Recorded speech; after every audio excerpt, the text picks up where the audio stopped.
Hi there, and welcome to Let's Stress Less. If you're a woman who's feeling overwhelmed with life because your stress is out of control, you're pretty sure your stress could be affecting your health and you want to get a handle on that before it gets worse, stick around. I've got you covered. I'm Chantal, your lifestyle design coach for stress mastery, and I can show you how to unwrap the gift of stress so you can go from barely surviving to fabulous and thriving.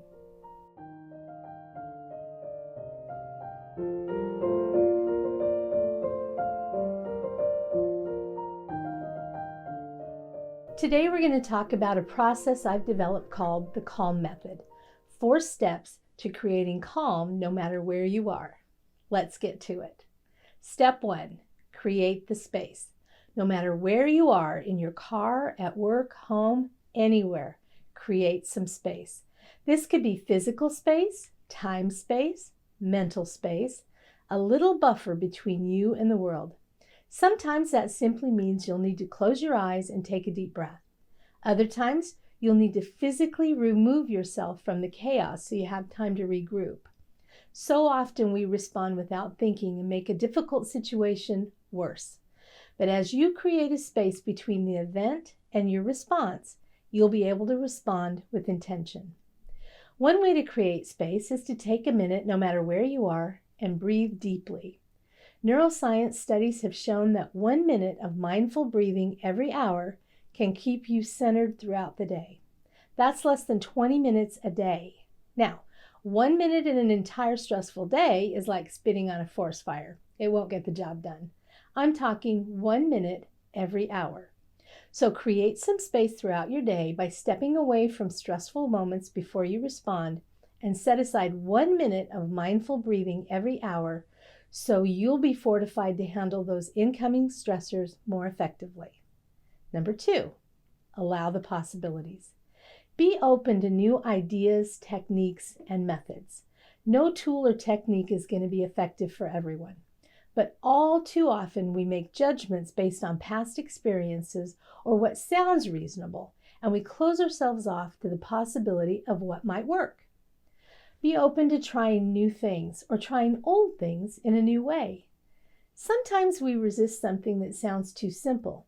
It's hard to see how such a simple thing could possibly make a difference. We think that in order to fix a huge problem, we need a huge solution, like a vacation or a new home or even a new family. Sort of joking there.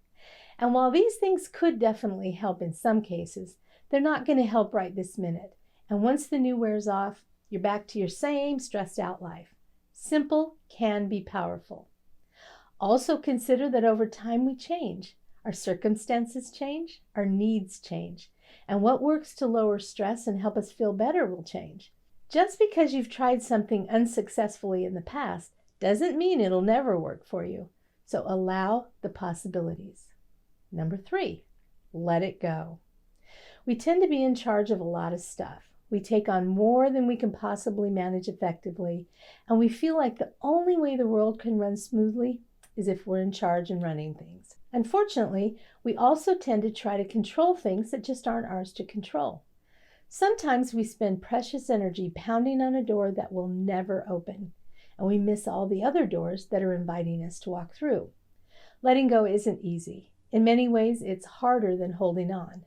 A lot of negative emotions spring up at the mere thought of letting go of something we feel is important.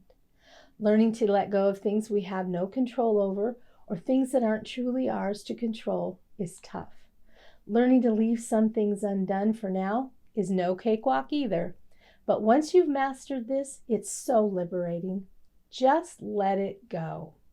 Step 4, make yourself a priority, otherwise known as self-care. With all you have on your plate, it's very possible self-care is taking a back seat to things you consider more important. You've put off your own needs for things that feel more urgent or less negotiable, but one day you'll realize what a heavy price you paid for self-neglect.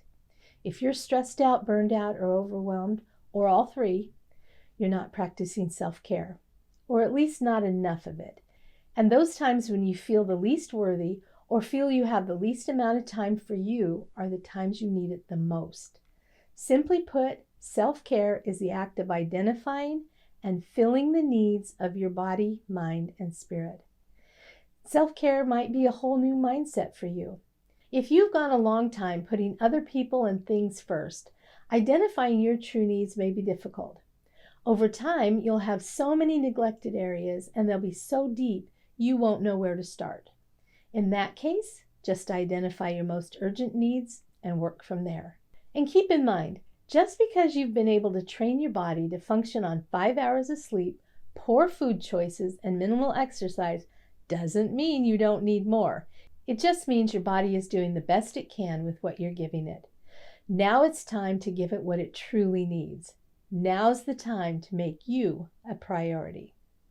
So that's the C.A.L.M method. Create the space, allow the possibilities, let it go, make you a priority. By following these steps, you'll be setting yourself up for greater success in all areas of your life. You'll make huge strides towards improving your health, and you'll be better prepared to handle whatever you're called to handle. If you like what you're learning, join me each week right here for more tips, tools, and valuable insights as you learn how to recognize and unwrap the gift of stress so you can take control of your life, your health, and your happiness as you go from barely surviving to fabulous and thriving. And if you like more videos like this, then make sure to watch the videos on your screen. I think you'll like them. Till next time.